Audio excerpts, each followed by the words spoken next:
Welcome to What's Cooking. I'm Rebecca Warner, the registered dietitian with the Hearts Beat Back Heart of New Ulm project. And tonight we have something really special. As we all get prepared to make our pumpkin pies for the holidays, we wonder, how are we going to stay heart healthy? Well, we have a very special guest tonight, Amanda Mass, and she's going to show us not only how to make a great pumpkin pie with a gluten-free crust, but we're also going to be having some great pumpkin smoothies. So welcome, Amanda. Thank you. So you have a great story. Why don't you tell us a little bit about where you're from, what business you are running right now, and a little bit about your story. Well, I work for Valley Veggies. My parents own it, John and Terry Anderson. Their oldest daughter, and I've come back recently from the cities to help them run it. And I have 3 boys that help me as well. We are a chemical-free vegetable farm. We're open 7 days a week during the season as a roadside market. And so it's kind of like a 7-day-a-week farmer's market. Right. So you can pick and choose what you would like. We welcome people to come see what we're doing and how we run things, and people really like that. It's very family-friendly, kid-friendly. You'll find toys laying around from my kids. Yeah. So, but we really focus on the chemical-free. We do things more sustainably, and it's all in the family, volunteer-run, and it's just lots of fun, lots of nice sunshine. Yeah, so you are what generation working on that farm? I would be 6th generation. My mom is 5th. Okay. It's always been in the family, and then now my kids help too, so I guess they're 7th. Great. Now, Amanda, tell us a little bit about what you mean when you say chemical-free. You know, we hear a lot of different terms, organic, chemical-free. Tell us a little bit about where you fit in that spectrum. Well, we do not use chemicals, so we to combat bugs and disease, we generally use what's called diatomaceous earth. It kind of looks like a clay substance. It's actually made from ground-up fossilized shellfish. It's non-toxic. My kids help put it on the plants. What it does is it kind of dries up the bugs. I guess I don't want to get into it too much. We're going to be making food. But, it takes care of the bugs, and it keeps the balance of the soil, because you do want some maybe not so great bugs to equal out everything. Right. And then we have other forms that are, I don't know how to phrase it without sounding gross. But we sometimes put out like blanks or pieces of wood to kind of attract the bad bugs, and then we can take care of them in the morning because they attach themselves to the board. Okay. We also start out with strong plants. We start our own plants in the February, March time frame in our own greenhouse. And if you have a strong plant to begin with, it will also help combat disease. Good. So those are kind of things that we do, and we weed by hand, and it makes everything work out. A lot of elbow grease. Yes. So tell us the difference then. What is organic versus chemical-free? Well, organic, some farmers are able to use certain chemicals at certain times, whereas chemical-free, like us, we don't use any chemicals. So it's really almost better Good. than organic. It's a step up. Right. And now you mentioned you use a lot of volunteers. It's a good place for people to get their hands dirty and see if having their own large garden is something they really want to try. And who else? You've had people going into the Peace Corps, other things. Tell us a little bit about that. Yeah, we do accept volunteers, so it's almost like a work share. If you do volunteer, you do get to take home vegetables. Some things are only exclusively for volunteers that the general public doesn't get to have. But yes, we have had people come from the Peace Corps for training, or to earn towards to join the Peace Corps. We've also just had people maybe either in high school or college trying to get more volunteer credits, or people that just like to get their hands dirty and they think it's good for the soul and they just want to be out there and helping. So it's all family and volunteer run. Great. That's great. You know, your recipes tonight are really great. When we see pumpkins, we automatically think of Halloween and decorations, but these are worth a lot more to us than that, aren't they? Yes, they are all, we only sell meat pumpkins, so they're very versatile. There's a lot of recipes out there that do use pumpkin, and there are some certain nutrients and minerals that are only found in pumpkins, so they are very unique. Kind of a squash plant. That's right. That's right. All right. Well, why don't you tell us a little bit about your first recipe, how we're going to get all the way from this to a pumpkin pie. Yes. Right? So I'm going to be doing a gluten-free pumpkin with a pumpkin pie, which has mostly a nut base. Okay. So I was thinking of doing is starting with the crust first, and then we Okay. can kind of go through the actual pumpkin part once that is cooking. Great. So for your crust, you're going to want to get out your food processor. I suppose a blender might work if you're in a pinch. But I'm choosing pecans, raw pecans, a cup of those. Now remember, we're looking for those pecans as one of our good protein sources. With the Mediterranean diet, we stress using nuts as your base for protein. They are very low in cholesterol, very high in fiber, and are good fat. So this is a great start. We are off to a wonderful Mediterranean start. Yes. And really you could use other kinds of nuts too, such as like hazelnuts or almonds, walnuts, whatever you have on hand that equals a cup. Okay. Will work just fine. And then I'm going to put in a 1/4 cup of dried dates. Okay. To kind of a little bit of sweetness and kind of helps the caramelization of the crust. And then I'm going to do a tablespoon of coconut oil. So. And now where do you find your coconut oil? I actually get mine usually at Vitacost. Okay, okay.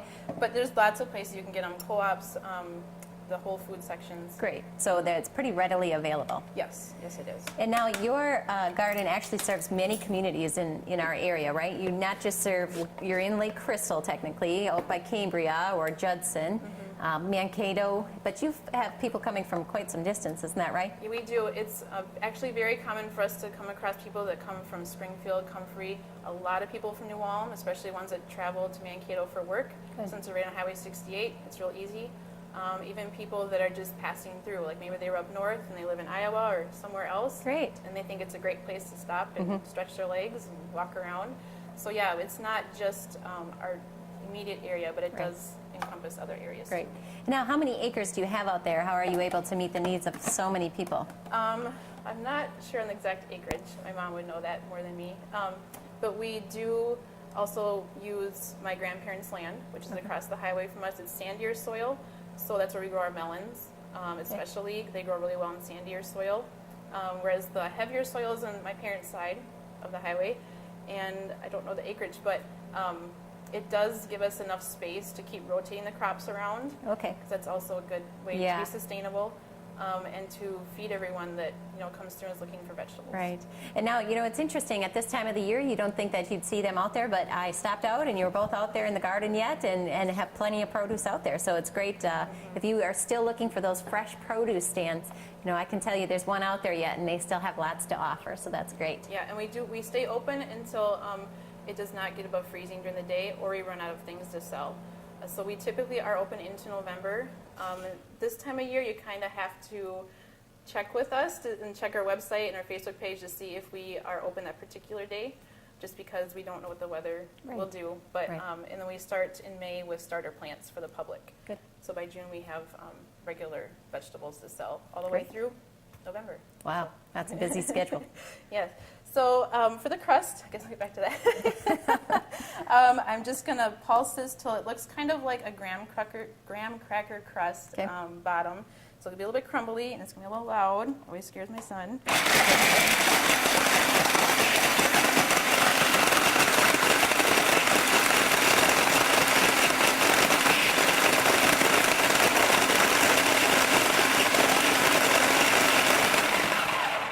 So now we used about a tablespoon, is that right, of the coconut oil? Yep, and then I forgot to get a pie plate, but this would go into a pie plate. We also want to preheat our oven at 400 degrees. Okay. And then we would press this out into the pie plate and evenly and up the sides, so just like you would a graham cracker crust, be something you'd be more familiar with. And then you're kind of looking for to start to caramelize and brown just a little bit, and then you take it back out and put the filling in, which I will show next. All right. So you can see that with just that tablespoon of coconut oil, and it's going to be divided over many portions, 6 to 8 portions on our pie. We're already at a very low fat content. We're getting our nuts, which are going to be low in cholesterol, high in fiber, so that's a benefit, and the dates, which are going to count as one of our fruit servings. So far we are definitely on track for a very heart-healthy recipe. All right, we're going to take a break. We're going to get reset for our filling, and we'll be right back. All right, welcome back. We're about ready to go ahead and work on our pie crust, right? Yes. Okay. So we will put the pecans, the coconut oil, and the dates into the bottom of our pan here. And then we'll press it out, like I mentioned before, like a graham cracker crust. So we'll kind of just keep patting it down till we get it nice and even. And then once again, our oven should be set at about 400. Maybe if your oven runs really hot, 375 would be okay too, for about 10 minutes. You don't want to go over 10 minutes or it tends to start to burn. So we will put this in the oven. Now remember, if you're using a convection oven, your cooking temperature is going to be a little bit lower. We never like to see our convection ovens go over 375, and they are going to be a little bit quicker. With the air circulating in your oven, it's going to be a much more rapid cooking process. So keep a close eye. You don't want to burn that crust. No. So now that we have the crust started, I was going to show how you can make your pumpkin pie from scratch. So I use a very easy method. I wash the outside of the pumpkin and I snap the stem off like that. I like to use my crock pot just because I can walk away from it and it'll be done when I get back home or whatever. Right. So I take my pumpkin and then I put it in here with about a cup of water. And then if your lid fits, great. If it doesn't, then just put some aluminum foil tight over the top. Okay. And then put a towel underneath in case some condensation leaks from there. And I put it on low, and I can leave it all day and come back home, or it can go overnight, no big deal. Then you want to take it out and start using it, but not right away when it's piping hot, or you will burn yourself. Okay. But once it's done, it will look similar to this, and you cut it open. It's really easy. There's no fighting with it. So what's our minimum time, you think, to get to this stage? Usually 6 hours is minimum. If you do it on low, if you do it on high, I would say about 4 hours. Okay. So, but you can have it, up to 8 or 10. It won't hurt it. So, and then we scoop the seeds out with my bowl. We'll use one of those. Thank you. And you can save these seeds if you want to, and then make some kind of roasted pumpkin seed. There's lots of recipes online for that, and that way you get the most from your pumpkin. So now, Amanda, can I use that tip for just about any kind of squash I'd like? Yes, definitely. So this would work for butternut squash or acorn as well. Just put it in your crock pot and walk away. Absolutely. That's how I do it. That's a great tip, yeah. Because I'm a busy mom too, just like so many other people, and the simpler the better. That's right. There's so much produce out there that we think, well, we just don't know how to use, we don't know how to access, or we don't have time. I think this is a great tip that we can carry over for a lot of our squash, our gourds, and pumpkins. What a nice way to access this, and look how quickly and easy that comes out. Yes. It just spoons right out of there. Yes. And pie pumpkins are actually called pie pumpkins because they typically have enough meat in them to make one pumpkin pie. So that's kind of a little interesting tidbit there. So if you go to a grower, you say you want a pie pumpkin. Yes. Although with us, if you get those really large ones, they will taste the same. And then you get even more meat, so for your time that you've put into it. So it needs to be called a pumpkin with its meat. Yeah, some kind of meat pumpkin. Okay, meat pumpkin, all right. Yes. So I'm just going to quickly scoop this out. Boy, that's really a lot of pumpkin you're getting out of this little guy. Yes. And this one's a little bit larger for a pumpkin, I guess a pie pumpkin. But I was going to be making 2 recipes, so there you go. There you go. Perfect. Now I'm going to take and measure out 2.5 cups into my food processor to make the actual filling for our pumpkin pie. Now this scoop is a 1/2 cup, so I'm not going to be putting in as much as it seems. So we have our 1 cup there. This is just kind of roughly. You really can't go wrong. You can't put in too much meat here. Yeah.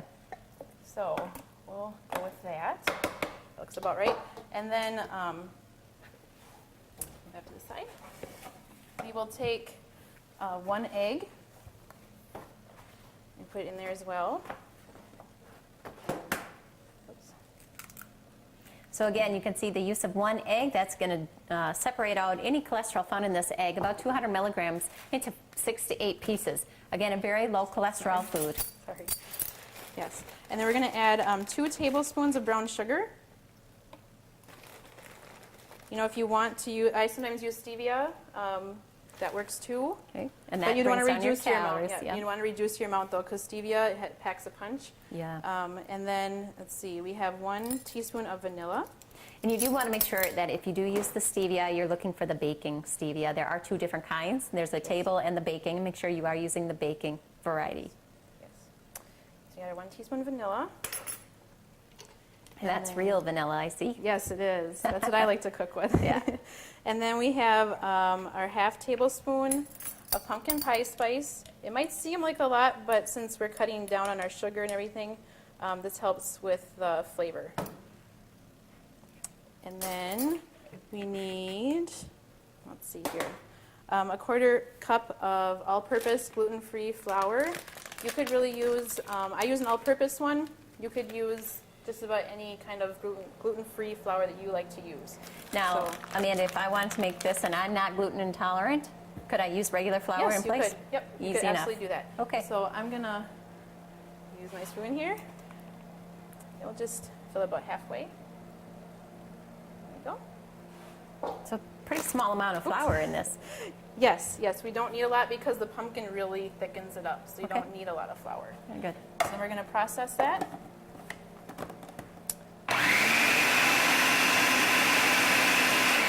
I forgot the milk.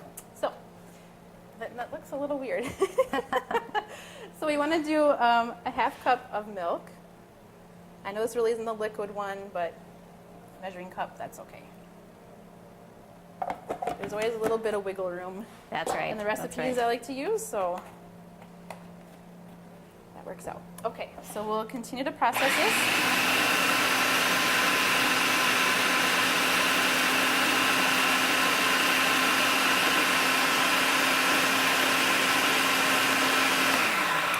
Okay, and we'll get out our pie crust. So Amanda, when you talk about this, when we look at, you're talking, right now I know your pumpkins are 2 for $5. We'll And- pretend. 2 for $5, and we know that with these herbs and spices, you're talking about a very low cost. So this is a Yes. really nice recipe, and it's going to keep your pumpkin pies at pretty low cost. Yes, definitely. Yeah, we have going right now is just kind of the end of the year stuff going on for our prices, and things change. Who knows what it'll be next year? Well, here's my spoon. Yeah, so it will be kind of thicker than maybe what you're used to seeing for your pumpkin pie recipes, but there'll be a lot of flavor, a lot of taste there. So your peak season out there at the garden, what do you think? When is the best time to get out there for your fresh produce? Well, for summer stuff, like your summer squashes and all your variety of those kind of things, about August is really when it starts coming on really strong. But then like fall stuff like squash and pumpkins and apples and that kind of stuff, late September or like mid to mid-October is definitely Prime a busy time, huh? Yes, Good. very, very busy out Great. there. So we just want to kind of smooth out the filling here. And then you want to pop this in the oven at 400 for the first 10 minutes and then drop it down to 350 for about the next 30 minutes. Okay. So you're going to it's going to look a little wet. You're not be inserting the knife to check to see if it's done like you normally would for pumpkin pie because it won't come out clean. Okay. Just kind of look for it to start to dry out a little bit and you'll have some cracks around On the top. edges. Yep. Okay. So we'll put that in later, and then this is what What it look to like expect. after you refrigerate it for Okay. about 2 hours. So this is how it's going to come. You're going to see these cracks. That's Yep. when you know that your pie is about done. Yeah, and and ready some of to this pull out. happens as it cools too. Okay. But you will see some of these cracks starting to form, as it's being done baking. Yeah. So So that's I'm what it pretty looks like. impressed. In the last 10 minutes, we learned how to make our own gluten-free crust using some really great ingredients, and we made our own pie out of a pumpkin that we bought and threw it in a crock pot. This is a great recipe, and I love it. It looks like it's going to be delicious. So let's go ahead, take a break, and I want to see what we're going to do with these pumpkin smoothies. Okay, great. Welcome back. Amanda is now going to take some of this pumpkin that we saw her take out of the crock pot into the pan, and we're going to make some delicious smoothies. I got to tell you, these are some great recipes, and I'm learning a lot tonight too. All right, Amanda, what do we have next? Okay, so now we have our pumpkin pie smoothie, which is great for mornings or maybe some snacks or when you really want that pumpkin pie but you don't have time to make it. All right. So that's what I like to use. So we start out with a cup of pumpkin. Here it is. And we put it in our blender. You could use a food processor as well if you don't maybe have a blender, if you're in a pinch. And then, there we go. And then we need 2 cups of milk. You could use other kinds of milk too. It doesn't have to be the dairy or the cow milk. Okay. Whatever people want to use, that works fine. So, but first I'll put in the ice. So I have this container. So you have a cup of ice. We also put in, and then it's 2 cups of milk. A few weeks ago, we featured different kinds of milk that might fit into your diet. We talked about soy milk, coconut milk, almond milk. All of those would go well. Remember, all of those are going to add a little bit of a different flavor to this recipe, so be sure you're comfortable with those milks before adding them in. I would suggest the chocolate almond milk that we talked about. I think that's really going to throw off your flavor.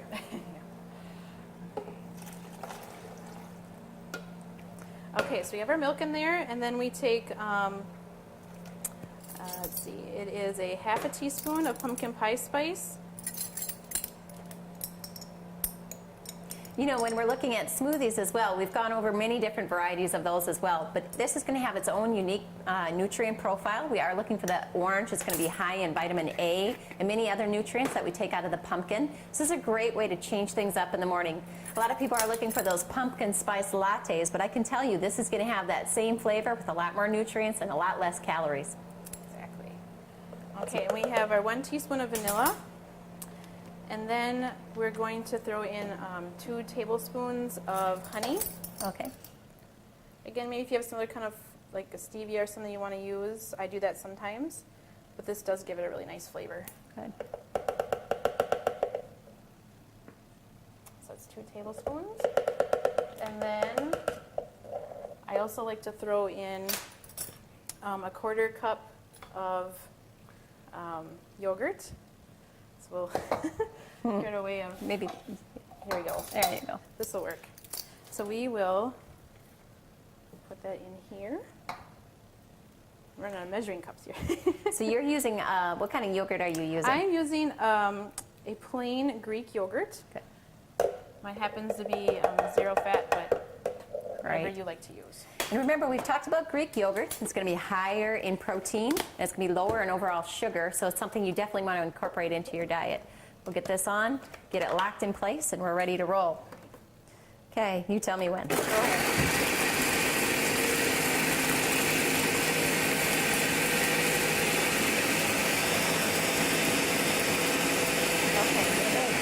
All right. And then you can just pour into your glass, and Ready to go. yeah, you're ready to go. All right, let's just put it into the measuring cup here. I'd like you to see how this came out.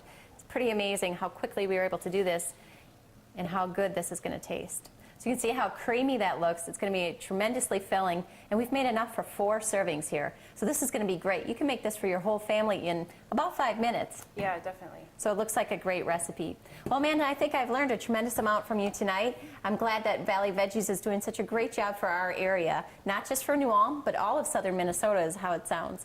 Thanks for being here, and you know, why don't you just mention the Facebook and website page where we can find more of these great recipes. So if you look on Facebook under Valley Veggies, although there is one in Australia, we are not in Australia. And then we also have our website, which is valleyveggiesmn.com. Great, and you post these recipes fairly often, right? Yes, I do. Oh, good, good. So this is another great place to stop here in our area, get your fresh produce, meet some of our great locals, and find out some great recipes. And that's it. That's this week's episode of What's Cooking. I'll see you next week.